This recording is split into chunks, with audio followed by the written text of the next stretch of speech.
The fun they had. Margie even wrote about it that night in her diary. On the page headed 17 May 2157, she wrote, "Today, Tommy found a real book."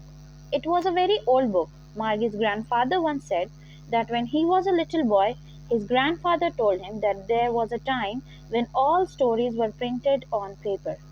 They turned the pages, which were yellow and crinkly, and it was awfully funny to read words that stood still instead of moving the way they were supposed to, on a screen. And then, when they turned back to the page before, it had the same words on it that it had when they read it the first time. "Gee," said Tommy, "what a waste. When you're through with the book, you just throw it away, I guess. Our television screen must have had a million books on it, and it's good for plenty more. I wouldn't throw it away." "Same with mine," said Margie. She was 11 and hadn't seen as many telebooks as Tommy had. He was 13. She said, "What did you find it?"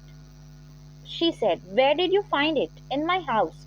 He pointed without looking, because he was busy reading. "In the attic?" "What is it about?" "School." Margie was scornful. "School? What's there to write about school? I hate school." Margie always hated school, but now she hated it more than ever. The mechanical teacher had been giving her test after test in geography, and she had been doing worse and worse until her mother had shaken her head sorrowfully and sent for the county inspector. He was a round little man with a red face and a whole box of tools with dials and wires. He smiled at Margie and gave her an apple, then took the teacher apart. Margie had hoped he wouldn't know how to put it together again, but he knew how all right. And after an hour or so, there it was again, large and black and ugly, with a big screen on which all the lessons were shown and the questions were asked. That wasn't so bad. The part Margie hated most was the slot where she had to put homework and test papers. She always had to write them out in a punch code they made her learn when she was 6 years old, and the mechanical teacher calculated the marks in no time. The inspector had smiled after he was finished and patted Margie's head.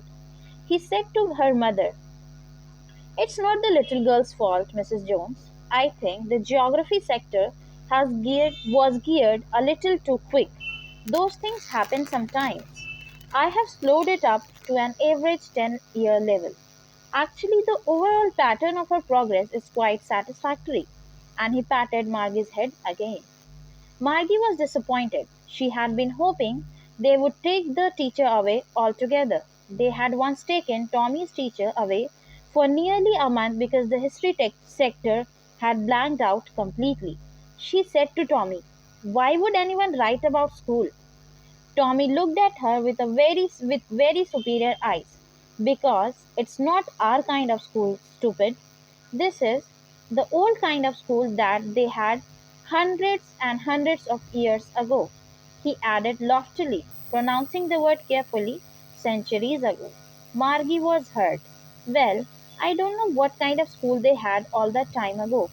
She read the book over his shoulder for a while, then said, "Anyway, they had a teacher." Sure, they had a teacher, but it wasn't a regular teacher, it was a man. A man? How could a man be a teacher? Well, he just told the boys and girls things and gave them homework and asked them questions. A man isn't smart enough? Sure he is. My father knows as much as my teacher. He knows almost as much, I bet. Maggie wasn't prepared to dispute that. She said, "I wouldn't want a strange man in my house to teach me." Tommy screamed with laughter. "You don't know much, Margie. The teachers didn't live in the house. They had a special building, and all the kids went there."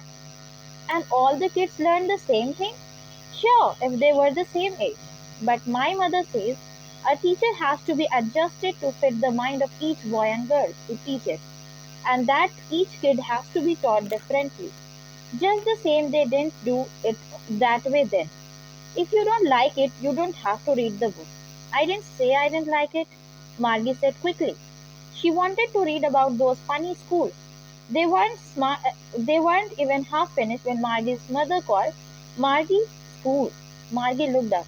Not yet, Mama.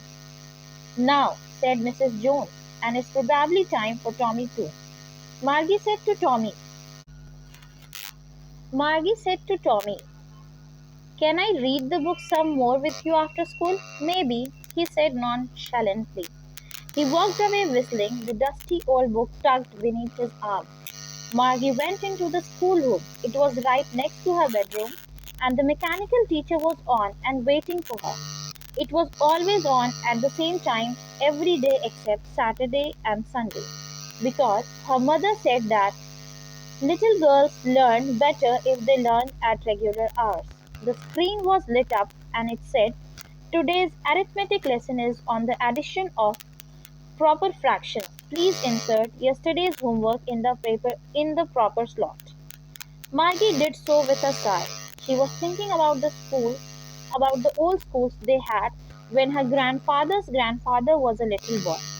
All the kids from the whole neighborhood came, laughing and shouting in the schoolyard, sitting together in the schoolroom, going home together at the end of the day. They learned the same things so they could help one another with the homework and talked about. And the teachers were people. The mechanical teacher was flashing on the screen when we add fractions 1 by 2 and 1 by 4 and so on. Margie was thinking about how the kids must have loved it in the old days. She was thinking about the fun they had. Thank you so much for listening.